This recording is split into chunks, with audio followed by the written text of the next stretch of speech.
On December 6th, a storm is coming to Anderson, Indiana, one unlike anything wrestling theology has ever faced. At Mercy Road Church, warriors will collide, chaos will rise, and destiny will be rewritten. This is Blizzard Brawl. A night where faith meets fury, where hope stands tall in the cold, and where every competitor fights, not just for victory, but for purpose. This winter, the ring becomes a battleground, frozen, fierce, and unforgettable. So bundle up, brace yourself, and prepare for a night of action, heart, and divine intensity. The Blizzard Brawl is here, and the storm hits December 6th. For months, General Manager Mortimer Blankenship III has been abusing his power to stack the deck, twist stipulations, and undermine the rules. But this time, the founder, Rich Abbott, has stepped in and the tables have turned. Chuckles the Clown faces an opponent handpicked by Morty himself. But the stipulation, Morty doesn't get to decide. Rich Abbott has declared a mystery stipulation that will only be revealed when the bell is about to ring. No one knows the rules, not Morty, not Morty's chosen wrestler, not even Chuckles. The fans will learn it first, the wrestlers will face it next, and Morty, well, he might finally learn what happens when power gets checked. Chuckles is unpredictable, Morty is scheming, the mystery stipulation is looming. One thing is certain, expect chaos.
Hey, Marty. What? Marty, guess what? Next month, we've got the Blizzard Brawl in Anderson. Absolutely. But hey, you like to add little stipulations to matches, huh? It's not a stipulation. I clearly said it's a standard tag team. You like to be secret about your stipulations? I don't want to. Here's what we're going to do, Marty. Next month, I want you to find a singles competitor. You need me to find a singles competitor? No problem. I know what I am. And they're going to wrestle doubles. And there's going to be a stipulation in that match. Oh, yeah? Yeah. So what's that stipulation going to be? You'll find out at Blizzard Brawl. What?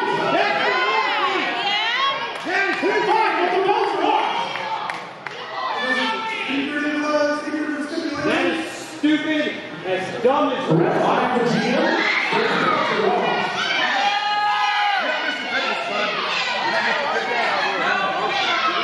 You want a stipulation? That's fine. I'll find someone. I don't care if it's Chuckle. I know someone who can whoop Chuckle. What about that?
Two of the toughest men to ever step foot in wrestling theology are back. Pat the Bruiser and Crosshair Kelly, Warhorse. Violent, unshakable, relentless, the former tag team champions marched into Blizzard Brawl with one goal: domination. But standing across the ring is a dangerous duo making their WTF debut, Custom Made, led by the legendary Eric Draven and the rising powerhouse Charlie Key. This tag team brings experience, precision, and a chip on their shoulder. They didn't come to be welcome, they came to win. This isn't just a match, this is a collision of brute force and calculated aggression. Warhorse wants to reestablish their dominance. Custom Made wants to prove they belong. And only one team walks out with momentum heading into the new year. Ain't no hiding in my soul. No, come on in the name of Jesus. Come on in the name of Jesus. Come on in the name of Jesus. Hey, come on in the name of Jesus. Whatever make you jealous. Wrestling theology was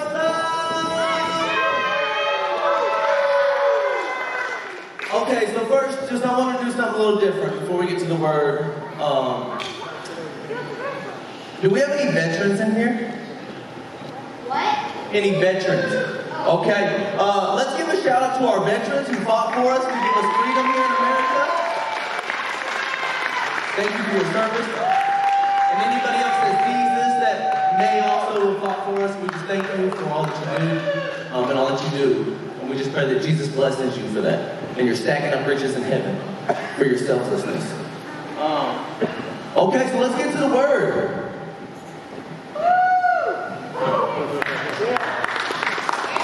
So, you know who brings havoc to the harvest? Most people say the devil, because the devil does bring havoc to the harvest. But no. Fear. Fear brings havoc to the harvest. And that's usually brought on by who? Devil. ourselves. We bring it on. We do it. And so I'm going to share a little story with y'all. Man, 2025 has been an awesome year. I got married to this beautiful woman right here. We bought our, according to this month, by the end of this month, we're going to be first-time homeowners. God is good. Okay, but so here's the lesson. We buy this house, and it's been remodeled, it's nice, but the floors is a little out of whack. And the lady's like, well, you know, she tells me about it, and she's like, well, it's going to be okay. You guys can just fix it here later on. And then she gets this change of heart, and she decides, well, I want to change it. I want to fix it for you. I want you guys to fix the floor, and I'm going to pay for it. And I'm like, oh, man, that's a blessing. And I'm like, well, here's the easiest thing we can do. Let's just put self-leveler down everywhere, and we'll fix it the fast and easy way. And I think sometimes in our life, that's what we want to do. We want to lay the self-leveler down in our own life, and we want to choose the easy route. But see, a lot of the times when things in our life are going on, it can be a reflection of what God's doing in our own life. And so, as this floor's being done, and I'm saying that, everybody's like, no, you can't, that won't work, we got to cut it out. And so for the last 2 weeks, every night after work, we've been there, cutting out the floor, ripping it up, and it's just been messy. It's not been pleasant at all. And what God's been teaching me through this is the restoration of our souls, that sometimes it's just like that floor I've been ripping up. It's nasty. It doesn't feel good. We don't want God working on us. God, can't we just do the self-leveler? Can't we just skip over this part and everything just be okay? But that's not normally how it works. God will choose the best way every time. What happens is we operate in our own power and our own wisdom. And you know what the word tells us is? That we're like building our house on the sand. When we build our house on the sand, does anybody know what it says will happen when you build your house on the sand? Yeah. What does it say? Oh, you don't know? Do you know? What does it say? That your house will fall down in a big storm. When you take the easy way, when you take your way, what happens? Your house is going to crash. Whatever you're trying is not going to work. And so to go back to the floor we're doing. Man, we was on our way back from our honeymoon, and we stopped at my mom's, because she lives closer. We went to Florida. We stayed there, we went to church with them. The next morning, I lost my phone. I'm freaking out. It's a new phone. I don't know what to do. I'm mad. I'm frustrated. All the things are setting in. I'm not acting very Christian. You know what I mean? And so anyways, we go back to the church to find it. And we go in through a different way. Luckily, there's people there. And as I walk in the church, I look down at the carpet. And in the carpet, they have this pattern that says this church is built on the Word of God. And I'm like, man, that is so cool. I'm like, if I find my phone, I'm going to take a picture of that. And the lady's like, well, let me tell you about this. She's like, during the building of this church, we had people on shifts. Every time that they were here working on this church, we were here reading the Word of God. And when we finished the Word of God, and they were about to pour the floor in the auditorium, she said, we put the Bible on the ground because we really are building the Word. We're building off the Word. And so, all that happened, and I'm like, I knew instantly, as soon as I seen that lady said that, because I already knew about the floors of my own house. We're building a house on the Word. We're gonna, you know what it says? You said you knew what it said when it's sin. Do you know what it says when you build your house on the Word? What happens? On the rock? Okay, look here. When there's a big storm, it won't fall down. Say it one more time. What will happen?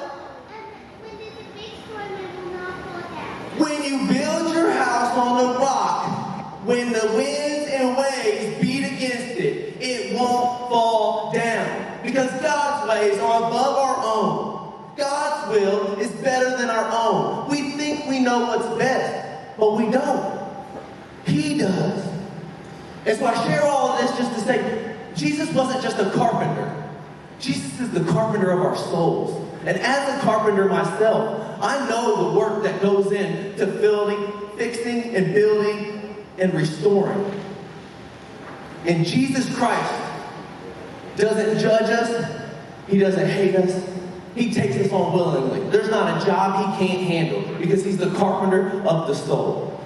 And so, with that being said, I just want to give you a chance, if you have not accepted Jesus into your heart, right now, to take Jesus and to say, Jesus, I accept you. I don't totally understand all this stuff, and I know that I'm not probably ever going to. But I'm going to step out of my comfort zone, and I'm going to put my faith in you. I'm going to build my house on the rock, because I'm tired of watching my house fall down. I'm tired of building just to watch it be destroyed. I'm tired of doing it in my own strength and in my own wisdom. So Lord Jesus, I just ask you to come into my life so that I can build my life on the rock, so that no matter what comes at me, I can't be stopped. I love you, but more than me or anybody else, just know God loves you. Peace.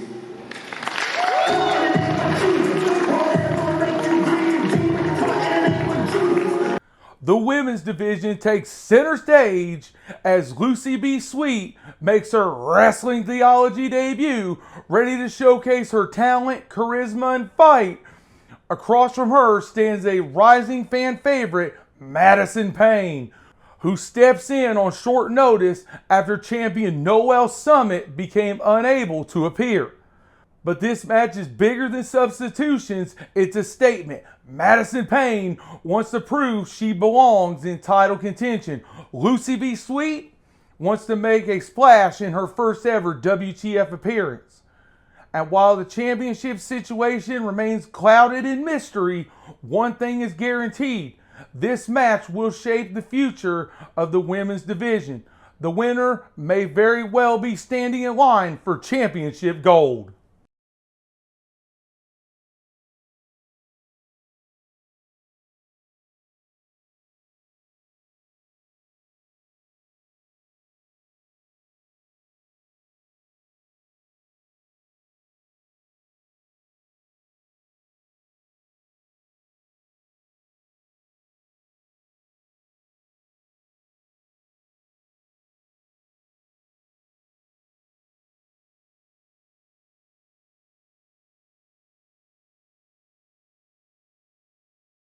"30 competitors, one massive opportunity at Blizzard Brawl. The ring will overflow with talent, ambition, and chaos as 30 men battle in an over-the-top elimination rumble. The prize? A Belt of Truth championship match anytime in 2026. Every 90 seconds, a new warrior enters the storm. Alliances form, betrayals hit, dreams rise and fall in a heartbeat. And in the middle of the blizzard, one man will outlast them all. Entrants include fan favorite Jared Kripke, Andrew Williams, Levi Blacksmoke, Charlie Key, Tanner Saturn, Chuckles the Clown, Derek Winter, Colby Jack, Carlos Santiago, the Naptown Nightmare, Jawan Thomas, TJ Fury, Eric Draven, Mike Howard. Returning to the Blizzard Brawl, King Bomani, Tay the Kid, Marcus Darby, Camden Francis. You're going to get a kick out of this one. The Cake Monster, the unpredictable Chant Ripley, Anthony Lee, the self-proclaimed president Jeremy Hadley, the Alpha Athlete Chris Owens, one half of Warhorse Crosshair Kelly, the powerhouse Pat the Bruiser, Christian Cash, veterans, rookies, monsters, fan favorites, surprise returns, debuts, and who knows what else. This isn't just a rumble. By the end of the night, one man's future will be forever changed. Is still in there. War Ready Malenko, Prima Donnie.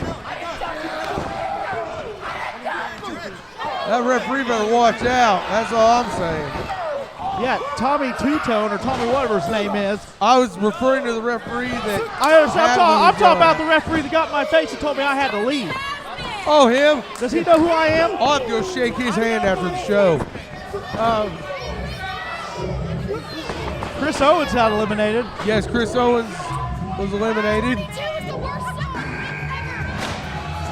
Danny G.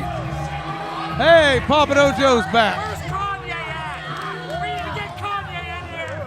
Considering you're an orphan. Danny G being picked up by Brody Bodkins. Brody Bodkins now going against Papa Dojo. Papa Dojo hitting Jeremy Hadley. Dynamite Danny G. Wow, what a clothesline by Brody Bodkins. That was a train wreck straight to his face. Definitely. $20 million, not 10. Jawan Thomas.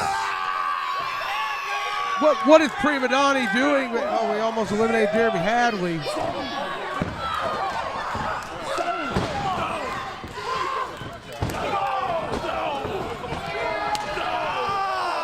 Jeremy Hadley over the top on the apron. But he's back in. There he is.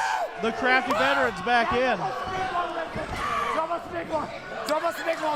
What did Jawan Thomas just do to? Oh boy, Danny G. Yeah, I believe that was a purple nurple. I believe so. Papa Dojo going from turnbuckle to turnbuckle. Hadley's. Who could this be? I don't know. What number is this? I believe 28. Beck Reeves. Number 28 from Cincinnati, Ohio, making his wrestling theology debut. This is Beck Reeves.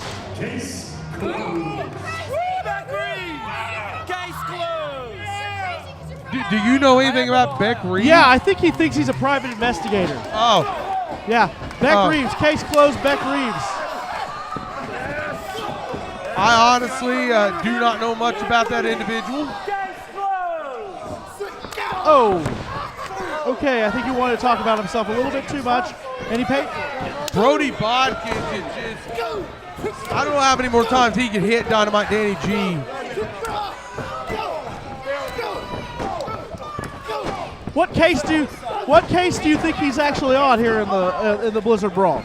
The case of winning the Blizzard Brawl. Oh, well the case isn't closed because he's still in it. Exactly.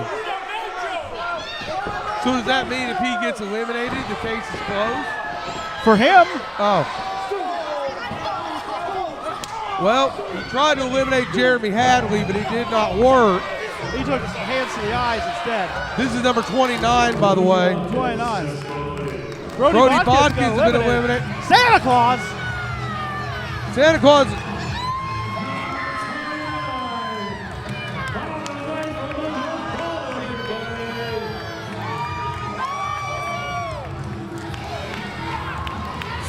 Santa Claus is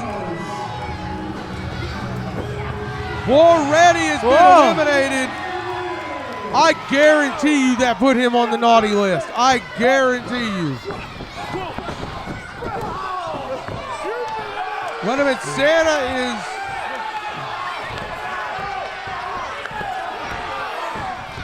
Did Santa just spank him? He did. Okay. Well, his case just got closed.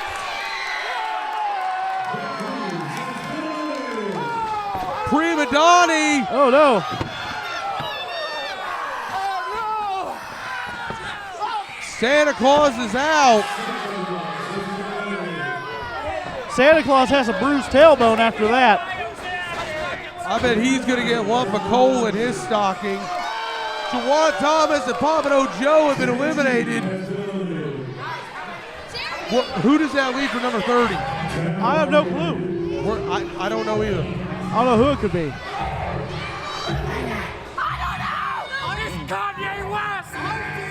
Oh my, are you kidding me? Hey, look, it's your best friend.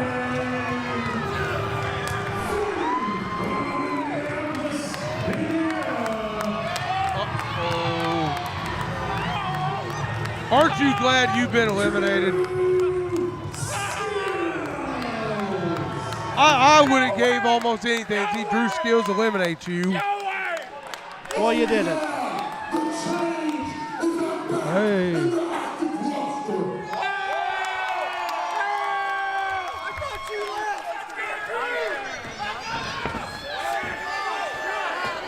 Drew Skills is trying to get, and now Jeremy Hadley and Adam. There we go.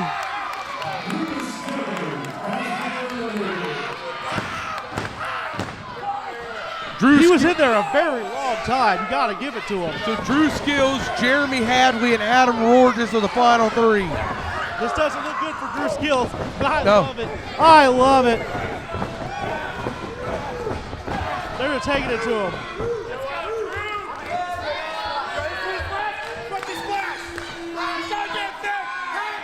Jeremy Hadley running into the other buckle, splash. Adam Rorges splashing Drew in the corner. Yep. It's still not looking good. Is this a Hadley Rooney? Pay attention, cameraman.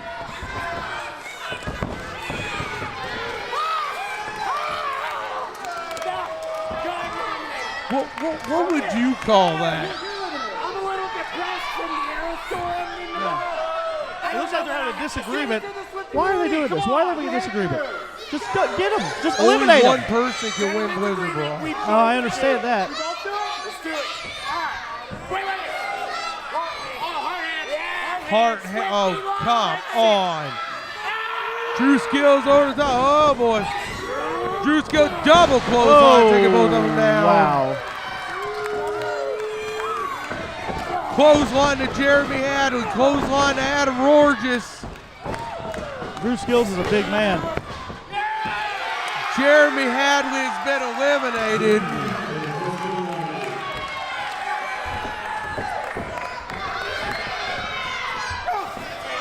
Drew Skills and Adam Rorges remain.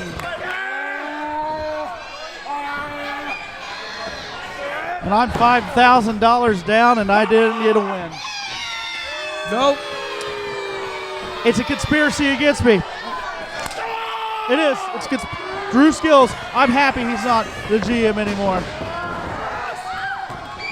Whoa. And Drew Skills is the winner. December 6th, Mercy Road Church in Anderson. Doors at 5, bell at 6. A night of mystery, impact, once a year mayhem.